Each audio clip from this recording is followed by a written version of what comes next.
ये फैक्ट्री बहुत पैसे चार्ज करती है प्रोडक्ट बनाने के लिए, लेकिन चलो इसी से ही प्रोडक्ट बनवाते हैं क्योंकि इन्होंने अपने आप को मैनेज बहुत अच्छे तरीके से किया हुआ है। ये जो मैनेज का लफ्ज़ है ये बड़ा इंपॉर्टेंट है, और फ्रीलांसिंग की दुनिया के अंदर as a digital marketer management आपका सबसे इंपॉर्टेंट फैक्टर है, और आपको इसको अपने जहन के अंदर रखना है। इस सेशन के अंदर मैं आपको बताऊंगा कि आप अपने प्रोजेक्ट की क्वालिटी और क्वांटिटी को कैसे मैनेज कर सकते हैं। तो आइए देखते हैं। सबसे पहला पॉइंट है रिसर्च का।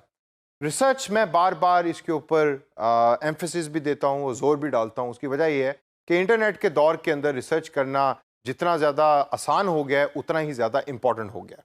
तो जब भी आप कोई प्रोजेक्ट कर रहे हैं डिजिटल मार्केटिंग का फ्रीलांसिंग के ऊपर, तो आप मेक श्योर करें कि आप उसके बारे में प्रॉपर रिसर्च करें। फ्रीलांसिंग वेबसाइट के ऊपर, यूट्यूब के ऊपर, फेसबुक के ऊपर, और दूसरी कंपनीज को देखिए कि वो काम किस तरीके से कर रहे हैं, और फिर उन स्किल्स को अडॉप्ट करने की कोशिश करें और वो अपने क्लाइंट के सामने रखें।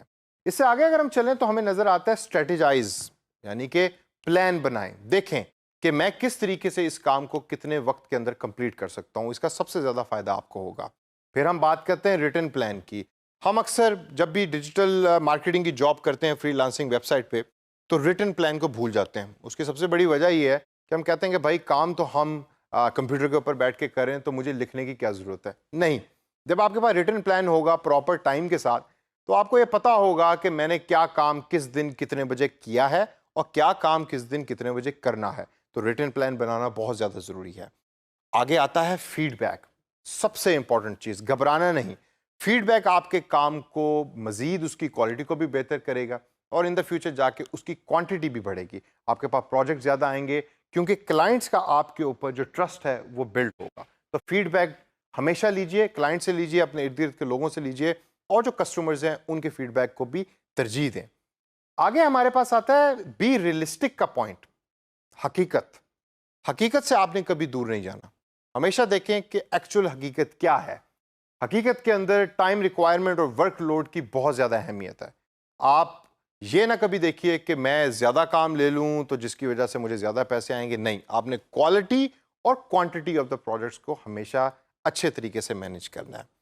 आगे चलें तो प्रोजेक्ट डिटेल की रिक्वायरमेंट बड़ी इंपॉर्टेंट है। एक डॉक्यूमेंट बनाएं, उसके अंदर प्रोजेक्ट के बारे में लिखें, उस डिटेल को क्लाइंट को भेजें, और क्लाइंट से इन रिटर्न उसके ऊपर अप्रूवल लें।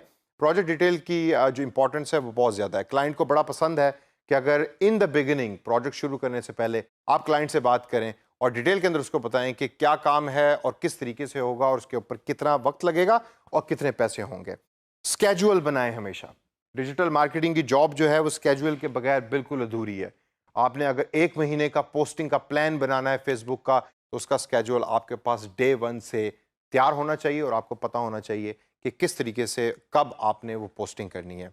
लास्ट के अंदर एक बड़ा इंपॉर्टेंट पॉइंट जो अक्सर हम भूल जाते हैं, काम काम काम की सिर्फ मैं बात कर रहा हूँ।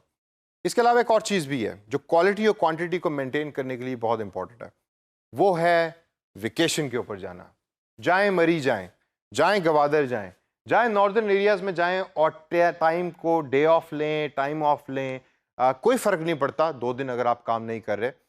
छुट्टियों के ऊपर जाने से आपकी बॉडी जो है वो भी रिफ़्रेश होगी, और आप जब वापस आएंगे तो एक नए अज़म के साथ उन प्रोजेक्ट्स के ऊपर काम करेंगे।